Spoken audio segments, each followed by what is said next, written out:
Hello, welcome back to Hydration for Training and Racing, presentation number 6 in our series all about hydration for training and racing. I'm Patrick Ash, so happy you could be back with me today. And we're going to really dive into some of the specifics about hydration for training and racing so that you can prepare your own hydration strategy for your upcoming event. This will be a great segue into our presentation coming up next week on April 10th for nutrition for training and racing. And then in May, we're going to talk about event day preparation as a great lead-in for the season coming up. 4 things we'll discuss today that are super important in your creation of a hydration plan and strategy. Number 1, we'll talk about this concept of FFP hydration, what it is, and making the case for why hydration should be priority number 1 for you. Daily hydration guidelines, good hydration habits. We'll look at some concepts, some ideas around daily water intake and caffeine considerations. Then we'll talk about during and post-training racing hydration. So looking at specifically around this idea of for your training sessions and for your racing, what sort of water and electrolyte concepts are we looking at to help you develop your own hydration plan, and also measuring fluid loss to help with your recovery as well. And then customizing your hydration strategy, so how to understand your own hydration needs, figuring out from documentation how to do that, troubleshooting some common hydration challenges that may come up in your event, and gear to support your hydration strategy. First thing I want to ask you, just as a reflection point, is do you prioritize your hydration the same way as you do your training? And this is a question I often ask my athletes because oftentimes we put so much focus on our training time and our schedule and what we're doing and the watts and the pace and the effort and how far we're going and all this type of thing, but we don't really put the same concentration into our hydration strategy. So something to think about is, do you prioritize this? If you don't, which you're not alone, I'm going to give you some strategies on how to prioritize it a little bit better and how that will really help your performance and your recovery and your overall health as we move forward. So how can I hydrate to optimize the way I function, feel, and perform? So that's FFP, function, feel, and perform. Well, the concept of FFP hydration goes beyond sports hydration or performance hydration to really be more all-encompassing, including all types of sustained and regular movement, incorporating recovery, sustainability, longevity, and to address the complex web of health, fitness, and performance factors that can affect your hydration choices.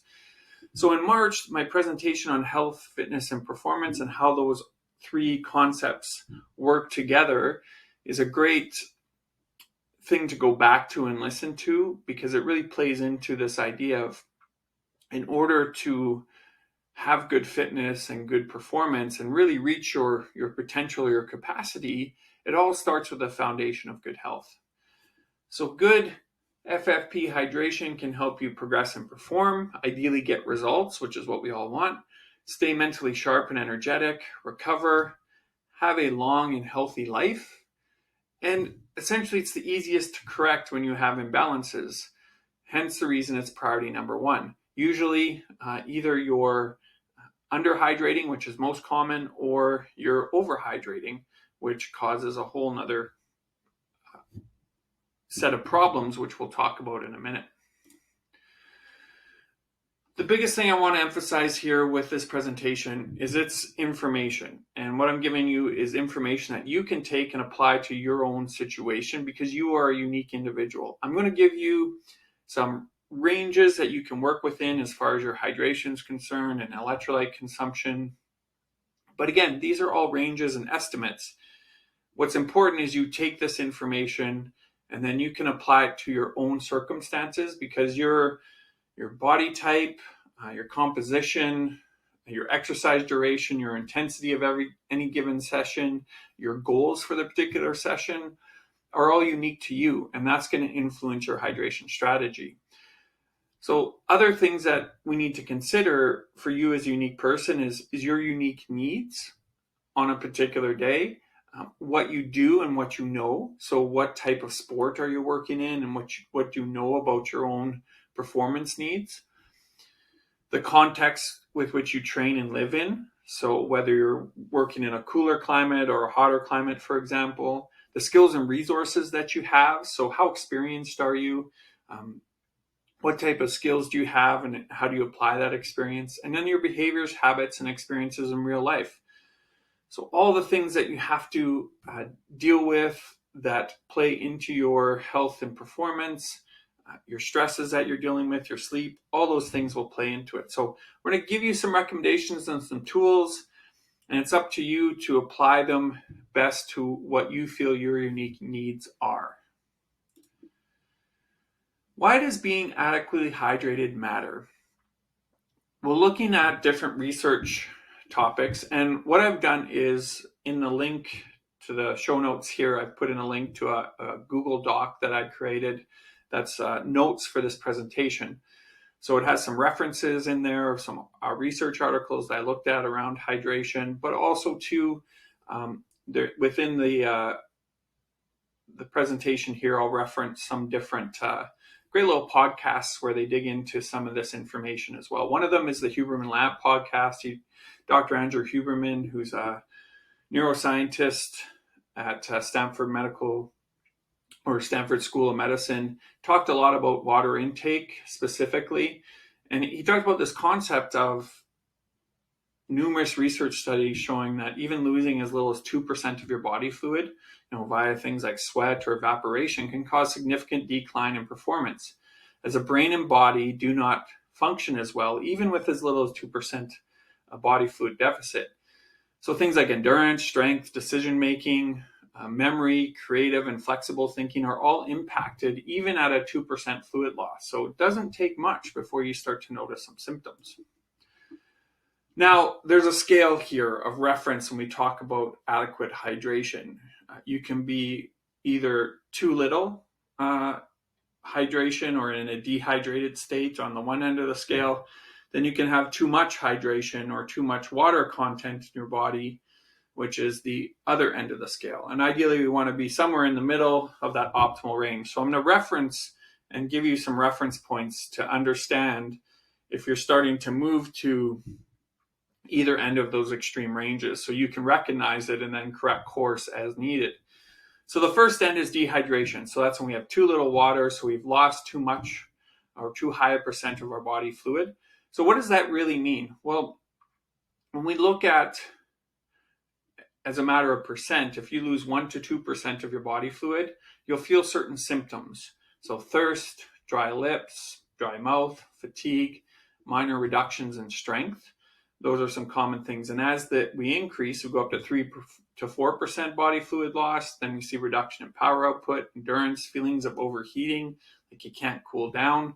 Then once we get to 5 to 6% of our body fluid loss, now we're seeing some more significant symptoms: decreased concentration and focus, headache, increased breathing rate, chills, nausea, rapid pulse, poor circulation, decreased sweat production.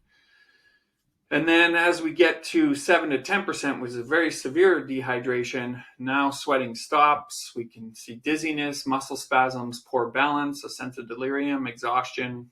We might see people collapse or potential cardiac arrest. So it can be quite serious.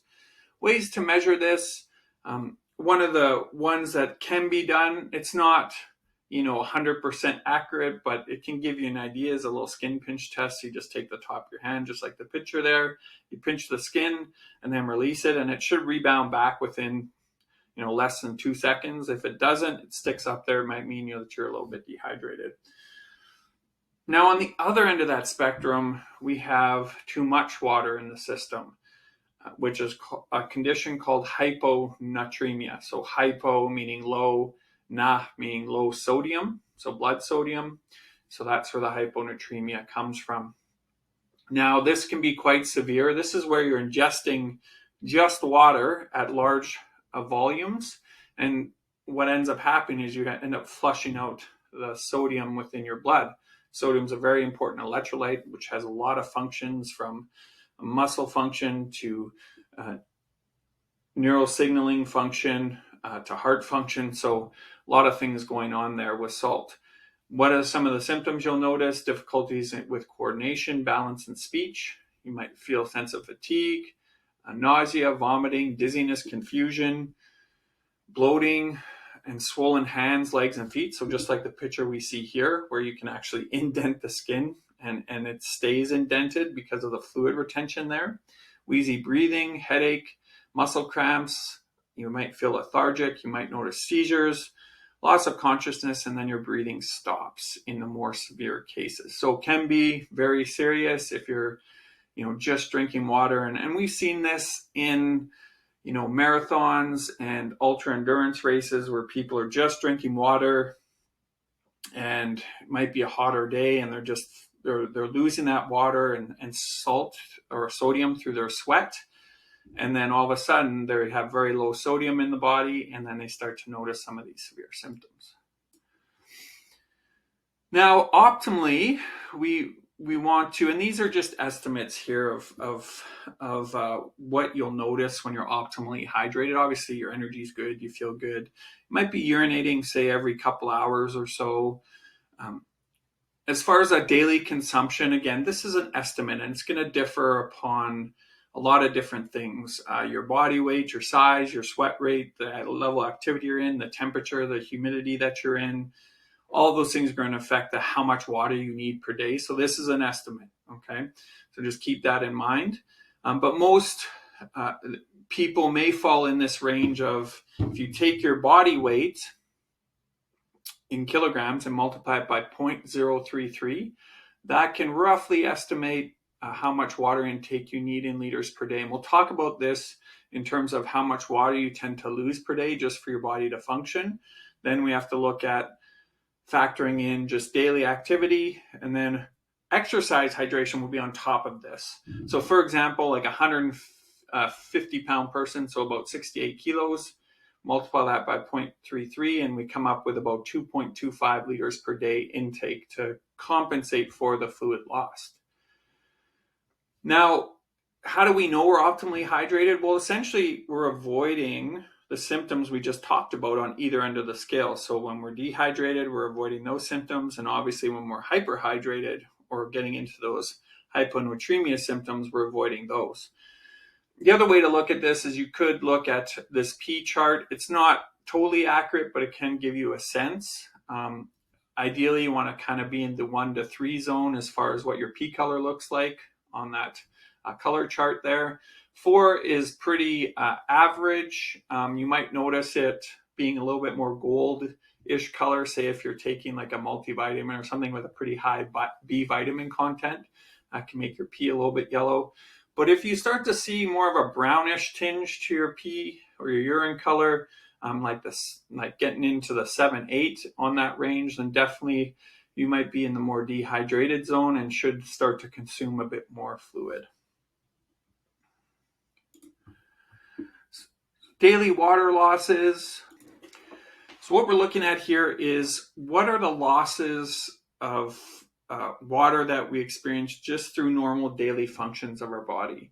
So evaporation through our breath, 250 to 300 milliliters. These are all approximate, again, depending on the size of the person and the environment that they're in and the activity level.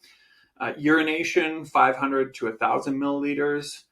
Fecal, so in your poo, 100 to 200 milliliters. Insensible would be anything that is difficult to measure through other things that we talked about. So breathing, urination, and fecal that maybe are a little bit more difficult to accurately measure, but are still being lost through those functions. 450 to 1,900 milliliters.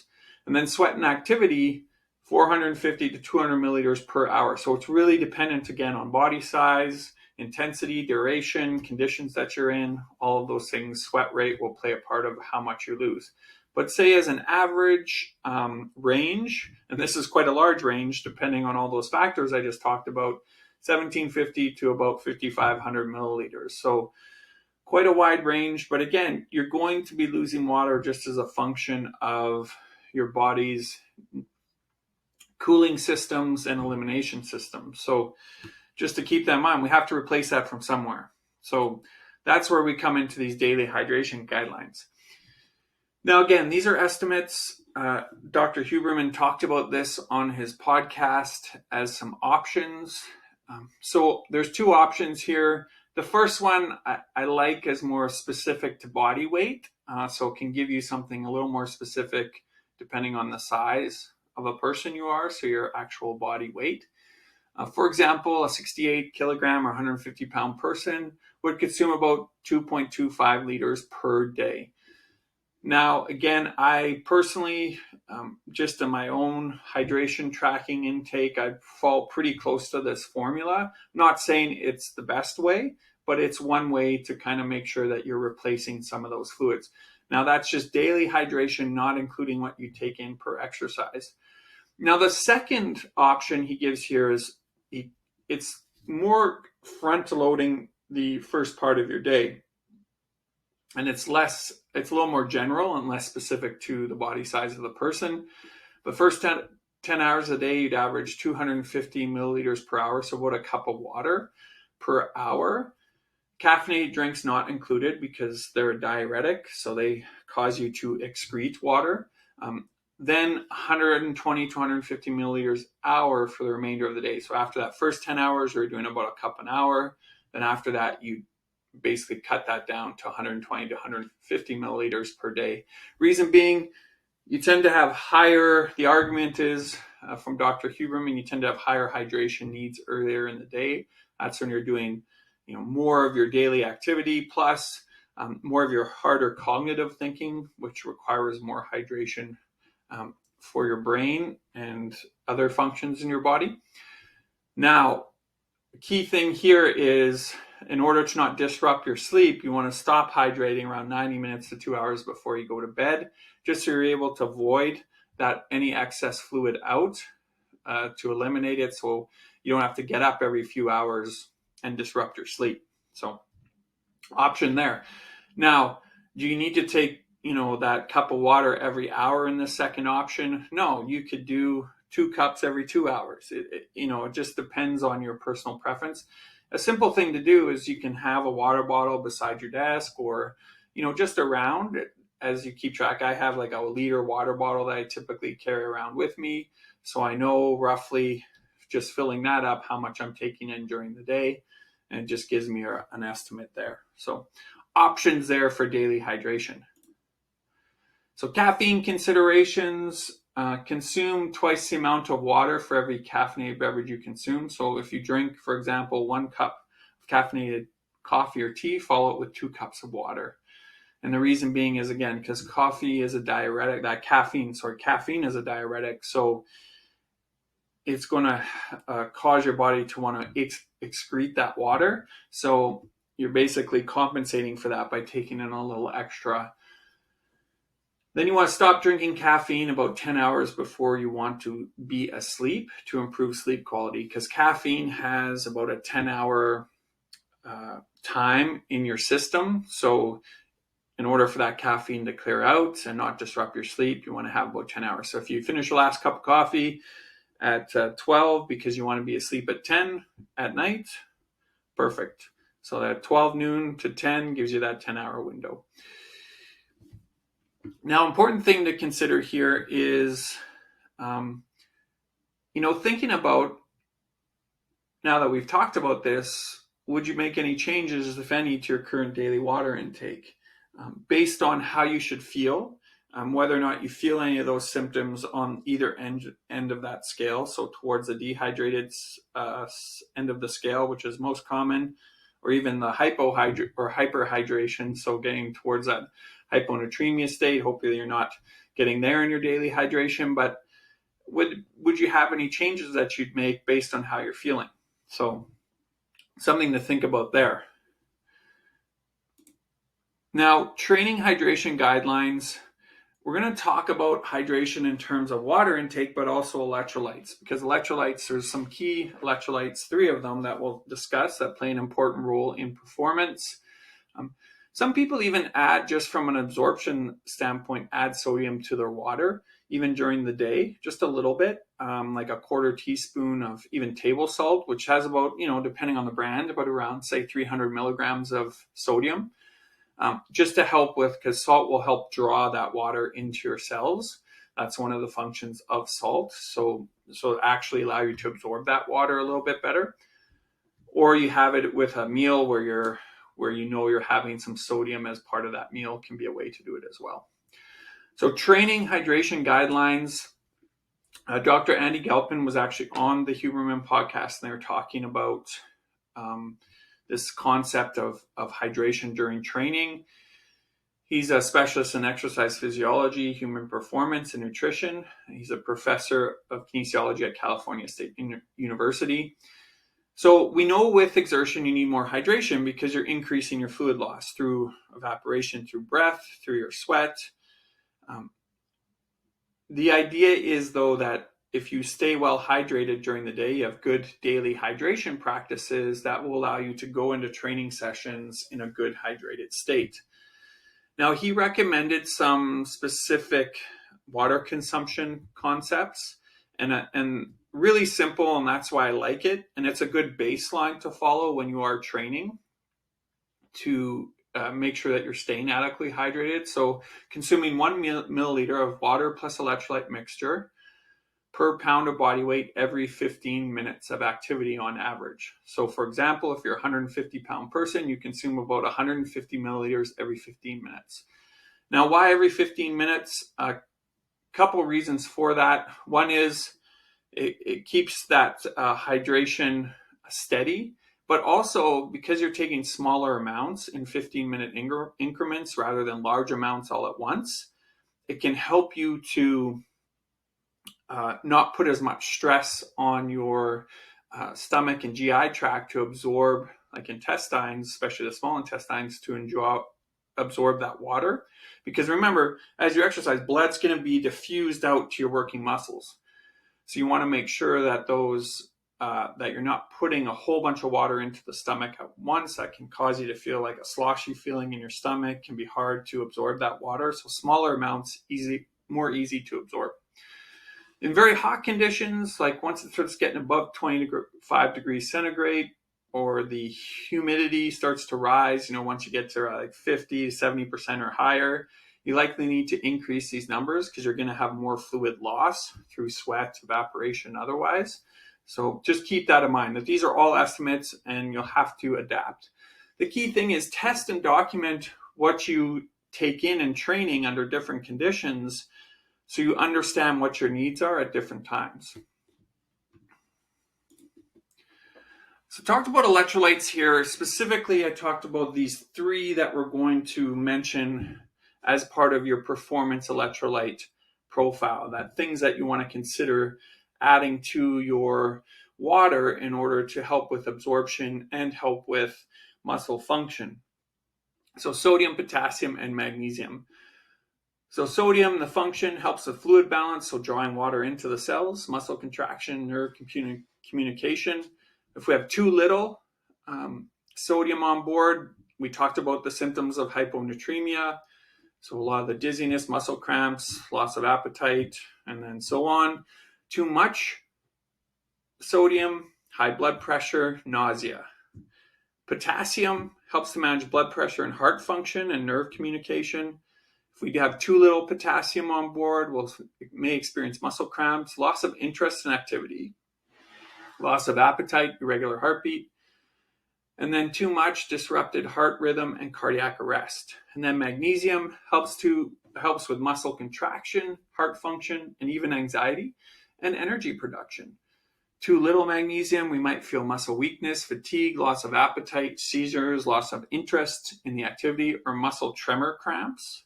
So that's when our muscles sort of tremor and then they go into a cramp. And too much, we might notice nausea, vomiting, and diarrhea. So there's some things to understand about the electrolytes, their function, but also knowing the range of if we have too little and too much, what might happen. So here are some training fluid and electrolyte guidelines that you can see here. So before an activity, 30 minutes before, taking in 500 milliliters to 750 milliliters of water. Again, these are all dependent on your personal size. That's why I give you ranges as an estimate. Your size, your duration of activity, intensity of activity, the conditions that you're in, all of those things are going to play a role in how much that you're taking in here. Sodium, you can add to your water. So in the neighborhood of 500 to 1,000 milligrams of sodium. During exercise, 500 milliliters to 1,000 milliliters of water. This is during cycling.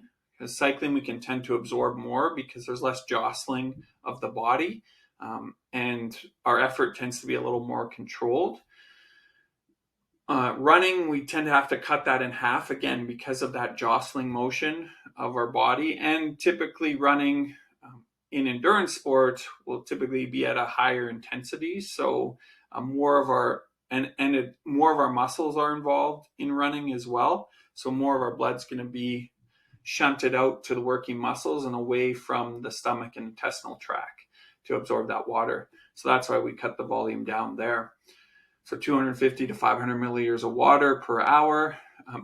Sodium intake can be anywhere from 300 milligrams to 1,000 milligrams of sodium per hour, depending on the person.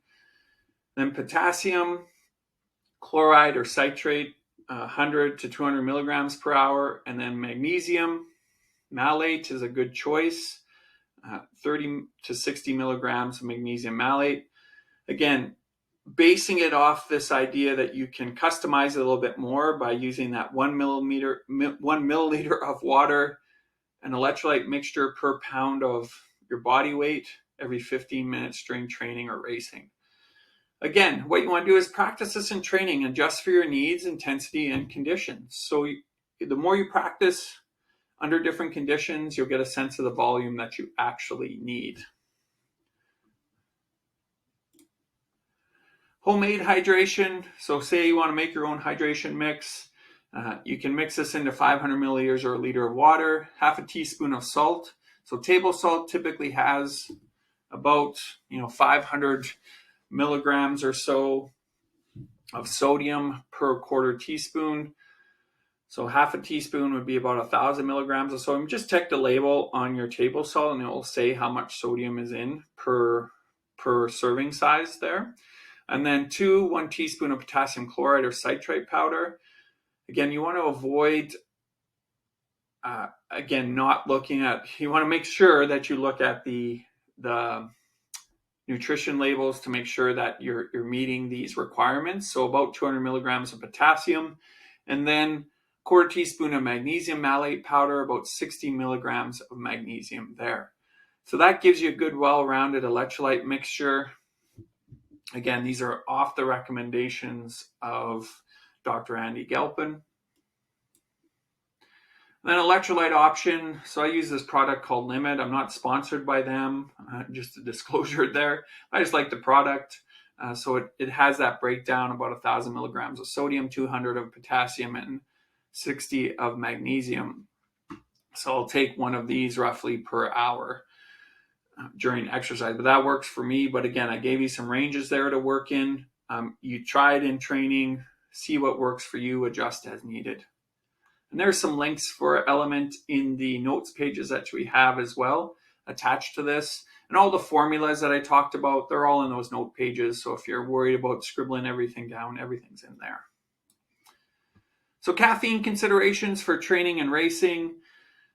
As a performance aid, you can take up to around 3 to 6 milligrams per kilogram of body weight, about 60 to 20 minutes before training session. Start with the smallest amount and work up from there to find the dosage that works best for you.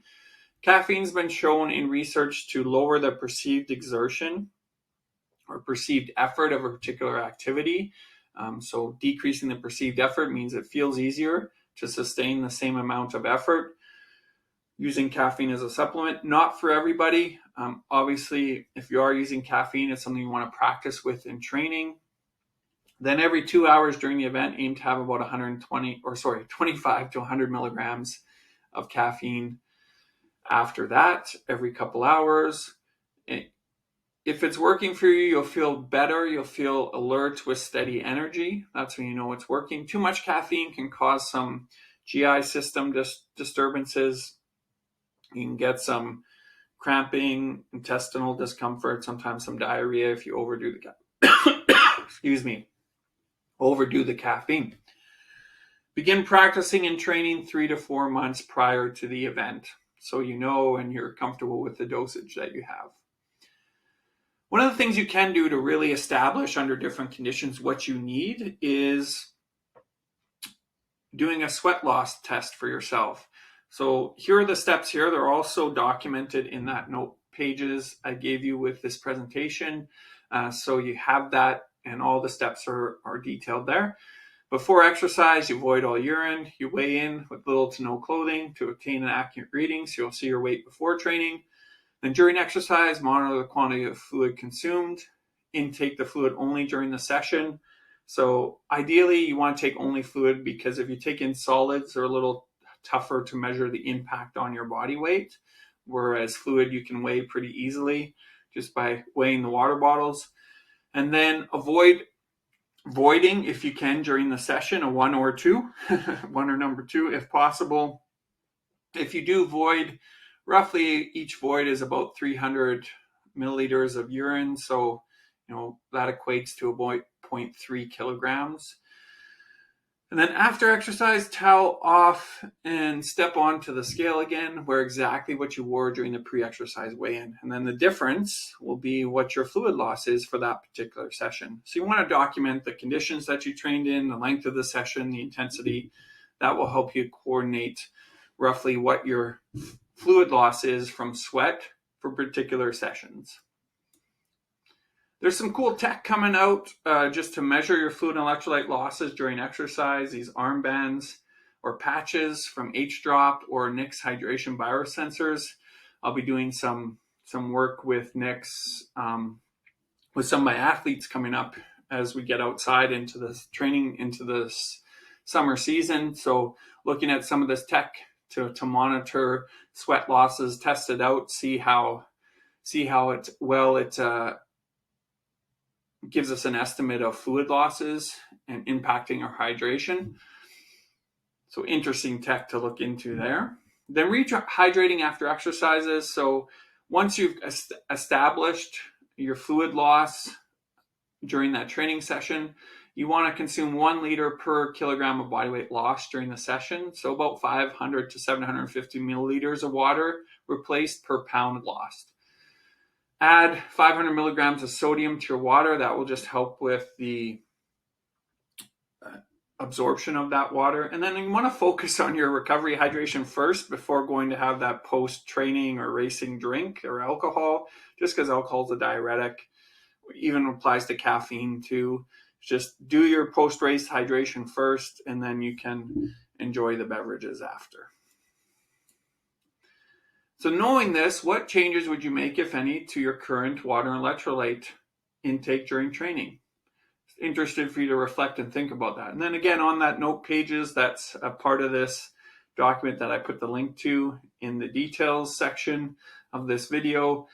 I got a space for you to fill in some ideas around, would you make any changes, and how would you apply those to your current training and racing?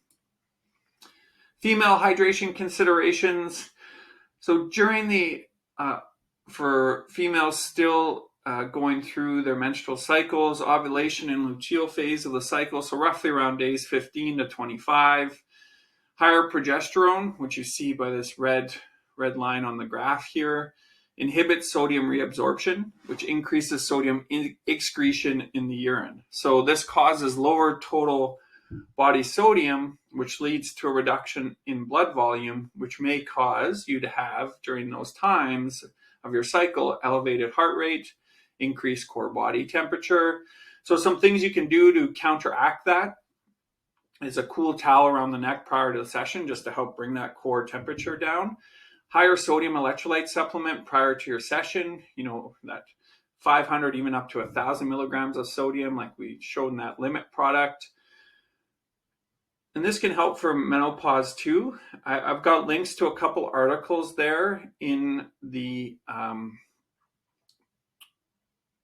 presentation here, but I'll also have those in the show notes as well, so you can see. And they're also in the note pages as well. So the links will be right there. So you can check out those articles for other information and recommendations there. So major hydration challenges that we commonly see, hydration-related challenges, cramping, GI distress, nausea, diarrhea, bloating, stomach sloshing, weakness and fatigue, overheating. Those are all things that can come up within your, if you have any sort of hydration challenges. So what we're going to talk about is identifying those and then what you can do in the moment to address them to help overcome some of those challenges. Because ultimately, we don't want to be stuck on the sidelines with a cramp, not able to move. We don't want to feel exhausted, like we can't go on. And we don't want to be spending extra time in the porta potty because they're typically hot and disgusting on race day. So what are we trying to achieve with our hydration strategy? Well, ultimately, we want to meet our fluid and energy demands. We want to avoid dehydration or hyponatremia. So talking about those two scales or ends of scales on your hydration. Avoiding GI or gut distress. We have to remember, though, the rate of fluid and calorie absorption is intensity dependent. So the harder the effort is, for the longer the duration, the less you can absorb. So as the intensity or duration increases, the easier your fluids and calories need to be to digest. Why? Because as that intensity and duration lengthens out, there's going to be more blood being shunted away from the stomach and the GI tract, intestine. So you're not going to be able to absorb as many of those fluids as you normally would at rest. So that's where you need to make your fluid and calorie choices as simple to digest as possible. So some fluid hydration and energy sources per hour. So typically, again, we talked about that recommendation of 500 to 1,000 milliliters per hour, roughly. Again, you can use that 1 milliliter per pound of body weight or every 15 minutes. Electrolytes that you add per hour, 300 to 600 milligrams of sodium, even up to 1,000, depending on the person. 100 to 200 milligrams of potassium, 30 to 60 milligrams of magnesium. Liquid carbohydrates, so you typically will take about 30 to 90 grams, 120 to 360 calories there. Glucose and maltodextrin is typically the carbohydrate mixture in a lot of these gels or energy drinks, and plus a fructose blend. And the reason being is because they're two different types of sugar. Essentially what we're trying to do here is in your small intestine, we have different transporters for different types of energy. So for example, there'll be a transporter for glucose or maltodextrin, and then there'll be a transporter for fructose. So you can, by combining those two, fructose and glucose or fructose and maltodextrin, we can make use of those two transporters to be pulled into the small intestine to give you energy. So the ratio typically is 1 part glucose to 0.5 part fructose, or 1 part glucose, 1 part fructose, or 1 part maltodextrin to 0.5 fructose, or 1:1. So either one of those typically is what you'll see in most, and what to look for in the energy supplement of your choice, whether it's a gel or sports hydration product. There's also a super starch for people who maybe don't tolerate those things as well, like a UCAN product. Again, I'm not sponsored by any of these companies, but these are all products that my athletes have used and have found helpful for them. So super starch by UCAN can be a helpful alternative if you're not good with the gels or sports hydration products that you just don't metabolize those well. If you have any GI upset, that might be a good alternative. Most hydration related problems are a consequence of 2 times 3. So what does that mean? Well, 1, too much intake. So you're trying to ingest too much fluid at once, too much water without electrolytes, too many calories at once, or too often. too much intensity, so the intensity is too high, affecting the absorption based on the amount that you're trying to take in. And then too little intake, either too little fluid, electrolytes, or calorie intake. So what happens to us when we experience those things? Well, typically, if we experience abdominal cramping, upset stomach, diarrhea, and GI distress, usually the cause of that is too much intake. So a solution there is you can decrease or stop carbohydrate intake. So allow your body to start to metabolize that a little bit. You can do a swish and spit technique. So if your guts aren't feeling great, you can swish it in your mouth and you'll still absorb some of that carbohydrate and fluid in your mouth and then spit it out, but it just puts less stress on the digestive system. Decrease intensity until it subsides, so allowing that blood flow to come back to the digestive system by decreasing your intensity. Smaller sips and bites really help, so chewing solids completely in your mouth to liquid before swallowing, make them easier to digest. Also, take water can help absorption. So, if you're having a gel or sports fluid, mixing it with some water in your mouth before swallowing can just help dilute that a little bit and make it a little bit easier for your stomach to tolerate. If you experience bloating, stomach sloshing, extremity swelling, possible causes here, too much water, low electrolytes. We talk about that hyponatremia. So you want to check electrolyte and water intake up until that point. Add electrolytes to fluid intake if you're not meeting or you're below your target. So 500 milligrams of sodium, good place to start. Swish and spit. If you're really sloshing and you're really feeling uncomfortable there.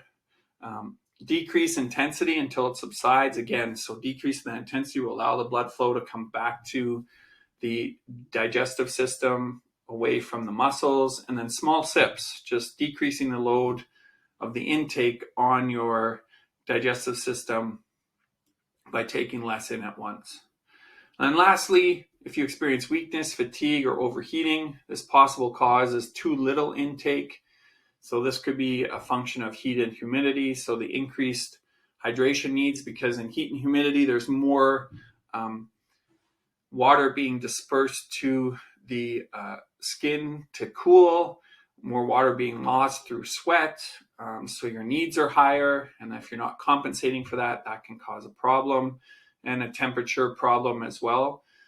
Increasing fluid, calorie, and electrolyte intake can be a helpful solution. So just taking in 500 milliliters of water with our same sodium, 300 to 600 milligrams of sodium, 30 to 60 grams of carbs in small sip increments every 5, 10, 15 minutes, just to lessen the load on the digestive system. Because even if you're in a deficit spot, you take in too much at once, again, because you're exercising, not as much blood being shunted to the digestive system, into our stomach and intestinal tract. So that's going to impact how you absorb it. So little or smaller amounts will make it a little bit easier for that absorption to occur. So customizing through documentation, one of the things you can do, I talked about and how to customize your own hydration is really in your training, you can start to, in your training logs, training diaries, whatever you use to manage your training, you can start to put some of this information. So in key areas to document in your training session is what did I consume during the session at what time intervals, how much fluid, so milliliters or liters, how many calories, fluid and solid calories, how much potassium, how much electrolytes, so sodium, magnesium, potassium, what did you take in, which products, temperature and wind conditions during the ride, and intensity of the session. So you can use the data from your smartwatch or just how you felt. These are good ways when you look at this after your session, you'll be able to really break down how much you took in and how that made you feel. So this is an example of a journal from one of my athletes who was training for an Ironman last year. So he documented the session that he did, made some comments on how he felt. So he broke down hydration, the nutrition he took in, the total calories, the fluid intake, the temperature at the start and at the finish of the ride. Plus, one of the things he could add in here is wind conditions, but again, gives you a good sense, felt good, had, and what he ate and what he took in. So now he has a baseline of data to work with when he's customizing his nutrition based on the type of session he's doing and the length of session. Another way to do this, and I have a link to this little spreadsheet in your notes that go along with this presentation here, but this is a way that I look at my own, and I've done this with athletes as well. So it's a little spreadsheet, and you can customize this any way you like, but it just breaks down all of the different components of good hydration and also nutrition. So time, so pre-session, what did I take in? Hour 1, hour 2, and totals. So this was a 2-hour ride. And there's the intensity of the session. So 4 times 15 minutes, zone 3 intervals, 10 minutes easy between. And I just documented the fluid that I took in was water, the fluid amount, 1,000 milliliters before, and then 850 each hour of the session.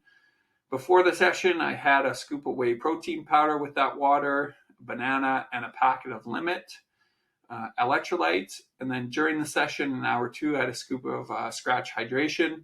The calories of those intakes, so 240 plus 80, 320, and then the sodium intake pre-session and then during the session. So I have a total there. Magnesium, same thing, pre and during. Potassium, pre and during. So now I have totals, and I can look at how the temperature of the session was inside. So 20 degrees, how I felt. So 4 out of 10 in the first hour, 6 out of 10 in the second. Felt consistent in the first hour as far as effort was concerned. And then I started to feel a little tired towards the last bit of the second hour. But overall, felt pretty consistent and steady throughout. So that's good feedback for me. And I look at my expenditure there, about 1,400 calories. That was off my smartwatch. So it gives you a sense of, okay, when I'm training under these conditions, what do I need to take in to feel good based on the effort that I'm putting out? And additional information you can look at is pre and post session body weight to measure fluid loss. We talked about how to do that to really dial in your hydration intake. Any cramping, GI distress, nausea, pain, dizziness, chills, because that'll affect how you tweak your hydration moving forward. For females, what day in your cycle was the session completed? I can give you some insight there on how your body responds and its hydration needs. And then if you want to use what the race course provides for hydration, practice it in training many, many times before the race so that you get a good sense of when you use those products, what your body needs, how your body adapts to it, how you need to tweak how much you take in. So once you get to the race, you're really comfortable with that. Lastly, here I'll talk about hydration systems, pros and cons. I won't spend too much time on the water bottle end. I mean, pretty simple there. Again, this is in the notes section as well. Great from a convenience perspective. The torpedo bottles in the front, convenient to access. They can run out pretty quickly, and it takes a little bit of skill to refill them on the course. But again, you know your volume that you're taking in pretty easily. Hydro packs are the ones that are like those vests that go around your body. When you're running, they're good if you want to carry your own hydration on the course. The only bad thing is it can be a little bit bulky and they bounce up and down, and there can be a little bit of chafing there. The hydro packs, the ones with the bladder and that sit on your back, yes, they're convenient and you can hold off fluid. The only downside of those is you don't really know how much you're consuming until the bag is empty, especially if you're on the bike or on the run, and unless you're checking it often, which is inconvenient to do, you really don't know how much you're consuming. So that can be a downside of that. And then also can be a little bulky, so you can have the chafing issue there. Handheld flask, again, convenient if you want to carry your own nutrition on the run. Usually has packets to carry some other like gels, gummies, whatever. The only downside of those is sometimes they can affect the arm swing a little bit. So you want to practice with training if you don't want to rely, or if you want to take your own nutrition that way on the course. Running belts, same idea. Great if you want to carry your own hydration or nutrition there. They can affect your gait sometimes a little bit, especially if the weight isn't distributed well on the hydration belt, so on the running belt. So just keep that in mind. Good to practice with, and then because it's something you're carrying on your body, you can have a little bit of a chafing there if it's bouncing up and down. So just some things to keep in mind with some different hydration product systems there and applying it to your own. So thank you very much for listening today. If you have any questions or if you need help creating your own hydration or nutrition plan, I encourage you to attend next week and we'll talk about nutrition there. But if you need help with that, please contact me. I do help athletes with their hydration and nutrition plans and customizing it for their particular events. You can contact me at patrick@endurancejourney.com. There's my social contacts there on Instagram and Facebook at Endurance Journey. And then just go to endurancejourney.com, the website, and you can contact me through there. So thank you very much. And we look forward to seeing you next week for our nutrition for training and racing.